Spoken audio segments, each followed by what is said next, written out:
Hey, good morning folks. It's Brett here with Crafted Branch, and today I'm gonna test out a chainsaw chain breaker spinner. This is the Harbor Freight Special, and I haven't even opened it yet. I have no idea what we're getting into here, so I'm gonna open it up and then I'll show you what we got.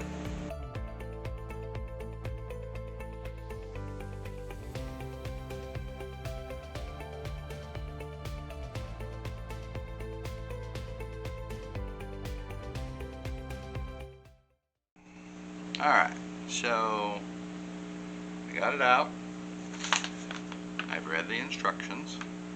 So I just decided to mount it to a 2x6, and then I put a C-clamp on the back of it to hold it onto my bench. And so I'll show you what I got here.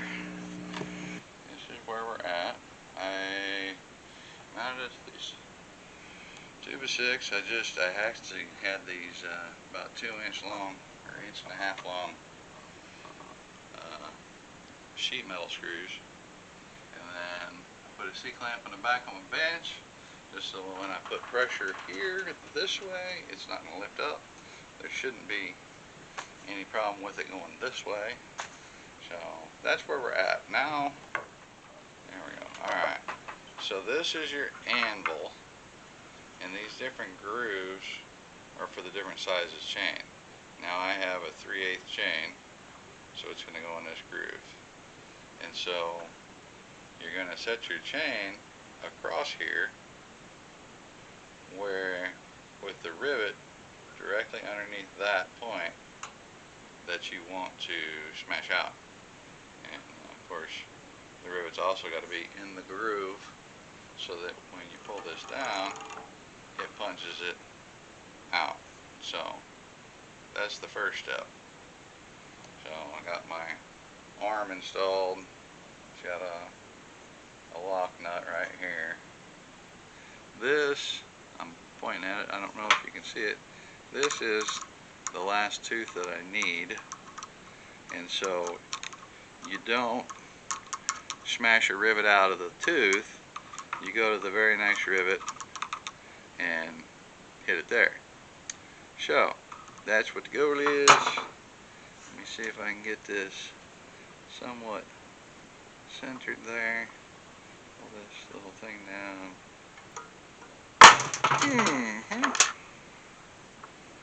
Well, there's a little ring or something that came off there. I'm going to have to punch that other rivet off too, I guess. Yep. Looks pretty good there.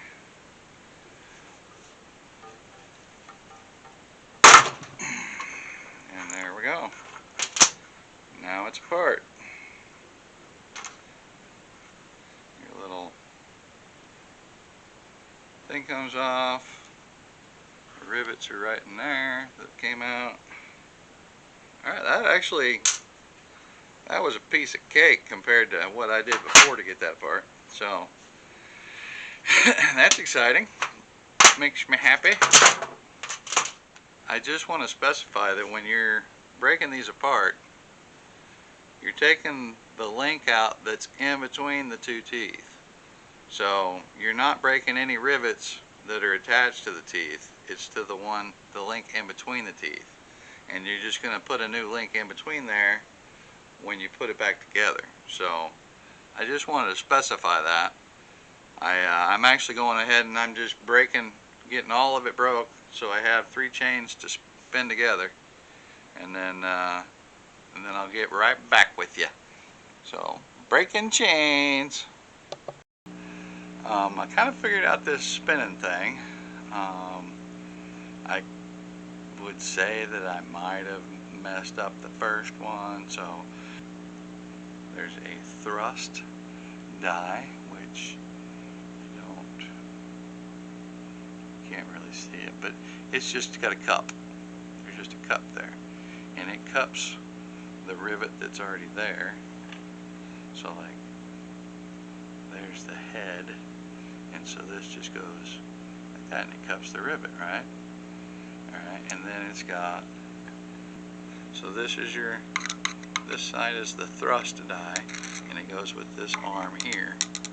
Alright, and then this is the spinner die, and I don't know, this one you might be able to, if I can back this out. This one, I don't know if you can see the, yeah, there you go, you can see the sides on it are built up, and so that the rivet that you're smashing just needs to sit in between those, and then that is going to be those little, that will keep the rivet from getting smashed down too far. Those will be up against the link and keep the rivet to be at the right distance. So that's what the goal is. And anyway, so I'm going to do one here real quick and just show you how it works. And it took me a minute, and I'm not saying I'm a pro at it now, but you know, I've done 2 chains so far, so this is going to be the 3rd chain. Got it mounted to this 2x6, which is awesome when you're breaking chains. I've got it clamped down and everything. But when you're spinning chains, you need your chain to rest in these things, because you're trying to keep the train straight, trying to keep the chain running the same direction. Because if it's all cattywampus, then you're not spinning your rivet on right.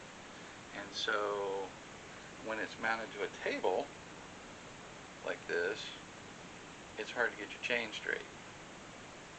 So I've seen other guys talking about putting it on a vise, and so then your chain, like, have this mounted to a board that's in a vise, and so then you can drape your chain better.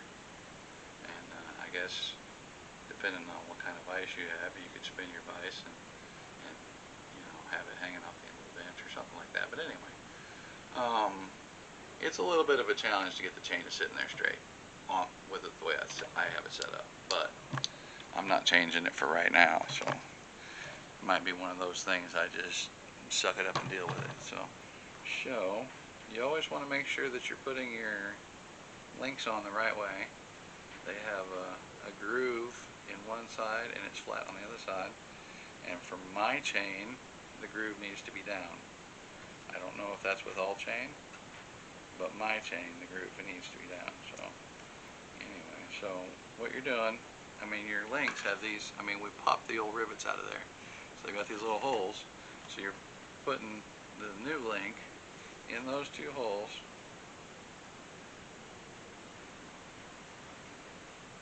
and then you put one of these flat pieces, I'm actually using the old ones I just took off, over that, over the rivets on the back side. Alright, so what you do is you put the established rivet head on the thruster die, which is the one that's just a little cup. Alright, and I've figured out that if I drape my chain across like that, it helps me. I think if I mounted this thing a little cattywampus on the board, it might help.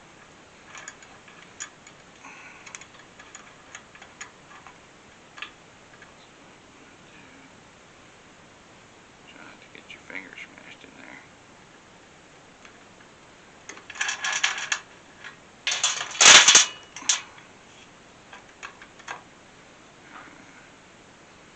So you want to make sure you're centered. That little cup. This is what smashes the rivet and makes the head, but it doesn't actually go in. You use the thruster pushes it in, and then the spinner just forms the head. So you got to turn them both at the same time. You give this one a little oomph, and then you give this one some spinning, and you give this one a little more, you give the thruster a little more, you spin some more.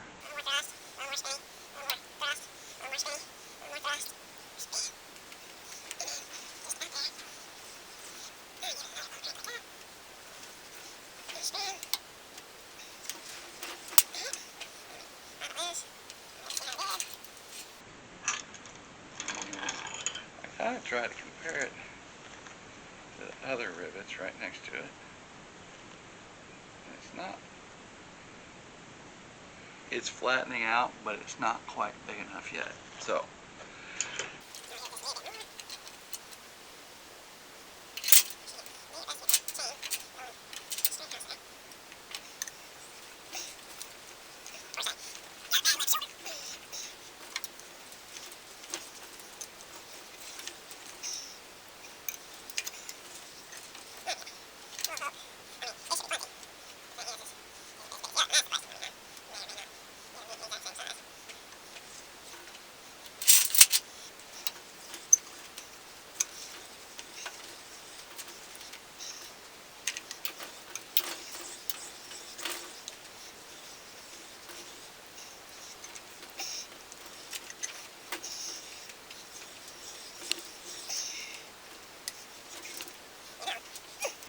Told me, they mentioned you can put a little drop of oil on that. Maybe I should do that.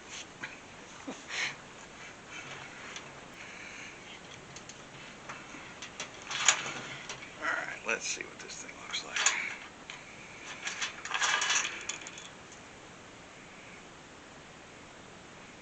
Well, she's down flat.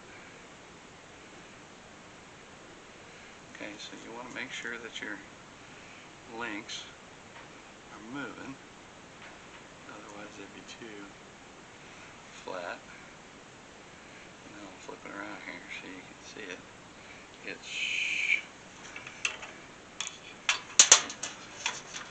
So those two in the middle, of course they're a little scratched up, they're not quite as pretty as the other ones, but compared to the ones that I did when I used a set punch and or a punch and a hammer, these are beautiful. So that being said, that one's done. That was one thing that was nice. Archer sent these little boxes with the spool of chain, so then you can make them up, drop them in the box, you can label them for what they are, so that way when you make your own chain, you just, you know, when you go in and you got a 36-inch bar, you got a 30-inch bar, you got a 28-inch bar, all the chains are labeled as to which one's which. So that's awesome. I think that was a great idea that they sent those boxes. I mean, when it first came, I was like, I don't need a bunch of boxes. But now I'm like, this is awesome. They gave me, what was it, 10 sets of rivets and little clips and stuff in that Archer chain thing, and I only needed 4. It's good that they send you 10, because if you're making short chains, then yeah, you need more. These are 28-inch chains, so you know, you don't need quite as many of those. But then I assume they're accounting, you know, for you using 6 or 7, maybe 8.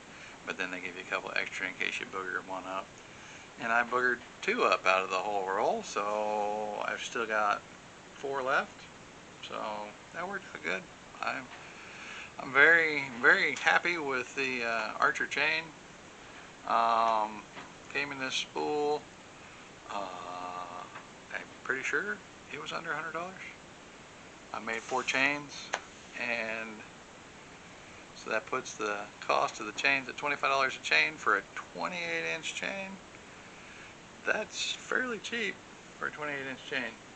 So yeah, I had to do a little work, put them together, but that just helps you embrace the system and the process more. It helps you, yeah, I mean, it gets you smarter, because you got to use your brain in order to do all this stuff and stuff like that. So anyway, seemed to work out pretty good. I really like the Harbor Freight chain spinner. I mean, it's a lot easier than trying to use a set of punches and a hammer. And because, I mean, I'm not that dexterous. And I'm smacking my fingers and all kinds of stuff and tearing up stuff. So anyway, it worked good. I think, pretty sure I caught this on sale. I think it was a 4th of July sale, and I'm just using it. It's November. It's the middle of November. It's deer season. That's why I'm off working. I'm off of work and I'm working on chainsaw stuff because I'm off for deer season. So I got my buck last night. So I got a 8-point, nothing special, basic meat in the freezer. That's what I was looking for. So that's what we got. Anyway, so yeah, I caught it on sale, $45, I think. I think it's regularly like 60-ish, $59.99 or something like that. There was a sale and I had a coupon, and on top of that, I'm an Inside Track member, so I get like a 5% on top of everything. So yeah, I'm not sure exactly what the original price was, but I paid 40 something for it. And I'm not saying it works miracles, but it's a whole lot better than using a punch. So once, at least for me it is. I know there's some old school guys out there that would much rather have a punch, and they can probably do it faster than me with this. So, but that's fine. They've done it before. They know how to do it, and more power to them.